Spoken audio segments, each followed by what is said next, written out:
ఆయన మొదటి మానవుని మనులో నుండి చేసెను. అతని నాసిక నుండి చేసి అతనికి జీవమును పోసెను. మొదటి మానవుడు ఆదాము అనబడెను. అంతట దేవుడు ఆదామునకు భార్యగా మరియు సహచరిగా ఉండుటకు స్త్రీని సృష్టించెను. ఆమె హవ్వ అనబడెను. అతనితో సన్నిహిత సంబంధం కలిగి ఉండుటకు తన స్వంత లక్షణములతో దేవుడు స్త్రీ పురుషులను చేసెను. తాముతో ఇలా చెప్పెను, నీవు ఒక్కటి తప్ప మిగిలిన అన్ని వృక్షముల ఫలములను తినవచ్చును. మీరు ఆ వృక్ష ఫలమును తినినచో మరణించెదరు. కాని ఒక్క దినమున దయ్యములలో ముఖ్యుడగు సాతాను హవ్వకు ఆశ చూపెను. ఆమె ఆ పండును కొంచెం తినెను. ఆమె భర్త కూడా దానిని తినెను. ఆ సమయములోనే దేవునితో వారి సంబంధం తెంచివేయబడెను. దేవుడు పరిశుద్ధుడు, పాపాత్ములు ఆయన సన్నిధిలో నివసించలేరు. దేవుడు ఆదామును హవ్వను తోటలో నుండి త్రోసివేశను. వారు దేవునికి అవిధేయులైనందున ఈ అవమానమును అనుభవించిరి. మరియా, భయపడకుము. దేవుని వలన నీవు కృప పొందితివి. నీవు గర్భము ధరించి కుమారుని కని ఆయనకు యేసు అని పేరు పెట్టెదవు. ఇదెలా సాధ్యం? నేను కన్యను కదా. పరిశుద్ధాత్మ నీ మీదికి వచ్చును. సర్వోన్నతుని శక్తి నిన్ను క్రమకును. పుట్టబోవు శిశువు పరిశుద్ధుడైన దేవుని కుమారుడనబడును. ఆయన రాజ్యానికి అంతముండదు. మతంలో కొందరు గొర్రెల కాపరులు రాత్రివేళ తమ మందలను కాచుకొనుచుండగా అకస్మాత్తుగా దేవదూత వారి దగ్గరకొచ్చింది. ప్రకాశవంతమైన ఒక దివ్య వెలుగు వారి చుట్టూ ప్రకాశించింది. దావీదు పట్టణమందు నేడు రక్షకుడు మీ కొరకు పుట్టి ఉన్నాడు. ఈయనే ప్రభు అయిన క్రీస్తు.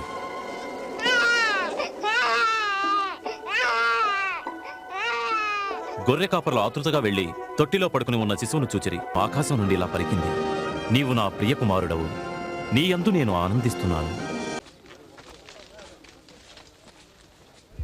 మహోన్నతుడవైన మా దేవా, సర్వ సృష్టికర్త, భూమి నుండి ఆహారాన్నందించే దేవా, నీకే స్తుతులు.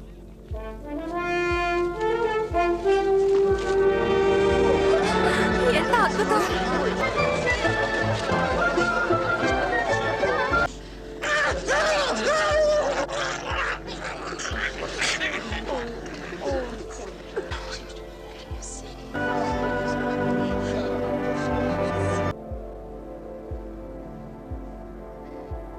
అయితే చూడు. చూడగలుగుతున్నాను.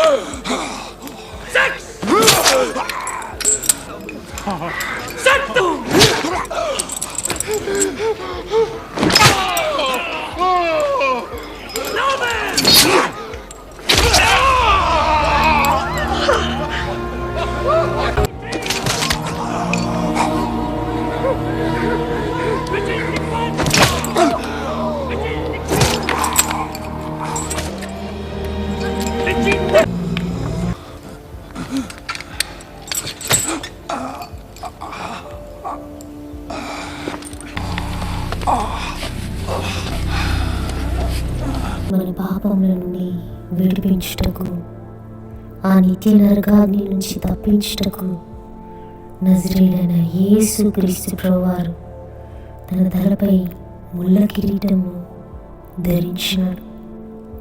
మన శరీరంతో చేస్తున్నటువంటి తప్పిదముల పాపం నుంచి విడిపించడానికి ఆయన తన వీపుపై 39 కొరడా దెబ్బలను ఓర్చుకున్నాడు.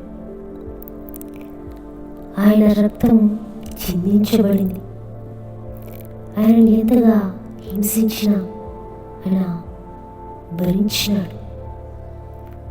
ఆయన వీపుపై కొరడా దెబ్బలు కొడుతున్నటువంటి సమయంలో ఆయన చర్మం ముక్కలై ఎగిరిపడింది. ఆయనను అంతగా హింసించినాను ఆయన భరించినాడే కానీ మారు మాట్లాడలేదు. ఎందుకంటే ఆయన మనల్ని ప్రేమిస్తున్నాడు కనుక. నిజమైన ప్రేమ అన్నిటినీ ఓర్చుకుంటుంది కనుక మన నిమిత్తం ఆయన ఓర్చుకున్నాడు. తన ముఖం పైన ఉమ్మి వేసిన ఆయన ఓర్చుకున్నాడు. ఆయనను హింసిస్తూ ఆ కలువరి కొండపైన ఆయనను శిలువపై వేలాడదీసిన ఆయన ఓర్చుకున్నాడు. ఆయన ఆయన కాళ్ళలో చేతులలో మేకులు కొడుతున్నటువంటి సమయంలో ఆయన మౌనంగా ఉన్నాడు. ఎందుకంటే ఆయన మనల్ని అంతగా ప్రేమిస్తున్నాడు కనుక. ఆ పాపం నుంచి మనల్ని విడిపించడానికే ఆయన కాళ్ళలో చేతులలో మేకులు కొట్టబడుతున్నాను ఆయన ఓర్చుకున్నాడు. ఆయన తన ప్రాణాన్ని మన కొరకు విడిచిపెట్టి ఆ రక్తాన్ని చిందించి మనకు రక్షణ ఇచ్చినాడు. అటువంటి ప్రేమకి నువ్వు ఎక్కడైనా చూసావా? ఎప్పుడైనా ఆ ప్రేమను గురించి విన్నావా? స్వార్థమును ఆలోచించుకునేటువంటి ఈ లోక ప్రేమలని ఆశ్రయిస్తున్నావా? ఎటువంటి స్వార్థం లేనటువంటి ఆ నిజ ప్రేమికుడైన ఆ యేసయ్యను ఒక్కసారి నీ హృదయంలోనికి ఆహ్వానిస్తావా? ఈ లోక ప్రేమలు ఏదో ఒక విధంగా ఏదో ఒక రోజు మారిపోతూనే ఉంటాయి. కొన్ని సమయాల్లో మనల్ని విడిచిపెట్టి వెళ్ళిపోతాయి. కానీ నా యేసయ్య ప్రేమ నిన్ను నన్ను ఎప్పుడూ విడవదు. మరి ఆ నిజమైన ప్రేమను ఈ దినాన నీకు పరిచయం చేయాలని ఆశతో ఇది నీకు చూపిస్తున్నాను. మరొకసారి ఆ నిజమైన ప్రేమను నీ హృదయంలోనికి ఆహ్వానిస్తావా? ఆ ప్రేమికుణ్ణి నీ హృదయంలోనికి ఆహ్వానిస్తావా? ఆయన నీ కోసం, నా కోసం, మనందరి కోసం, మనుషులందరినీ పాపం నుంచి విడిపించడానికే ఆయన ఆ యొక్క కలువరి శిలువలో తన ప్రాణం పెట్టినాడు. సమాధి చేయబడినాడు. 3వ దినాన ఆయన తిరిగి లేచినాడు. ఆ సమాధి ఖాళీ చేయబడింది. యేసయ్య పునరుద్ధానుడిగా ఆ మరణాన్ని గెలిచినాడు.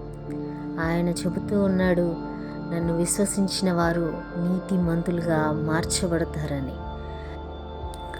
ఆయన పరలోకానికి ఆరోహణమై వెళ్ళుచు, నేను మీ కొరకు స్థలము సిద్ధపరచ వెళ్ళుచున్నాను, నేను మరలా రాబోతున్నాను, అప్పటి వరకు మీరు నన్ను విశ్వసిస్తూ నా యొక్క ఆజ్ఞలను గైకొనుచు నన్ను వెంబడించినట్లయితే ఆ 2వ రాకడలో నాతో పాటు లేవనెత్తబడతారని చెబుతూ ఆయన ఆ పరలోక రాజ్యానికి ఆరోహణమై వెళ్ళినారు. పరిశుద్ధాత్మ దేవుణ్ణి మన కొరకు తోడుగా ఉండుటకు పంపించినారు. మరి ఆయన మరలా రాబోతున్నాడు. అప్పటి వరకు మరి మనము సిద్ధంగా ఉండాలని ఆయన ఆశపడుతున్నాడు. మరి ఈరోజే ఆ నిజ దేవుడైనటువంటి రక్షకుడైనటువంటి యేసుక్రీస్తు ప్రభువారిని నీ హృదయంలోనికి ఆహ్వానిస్తావా?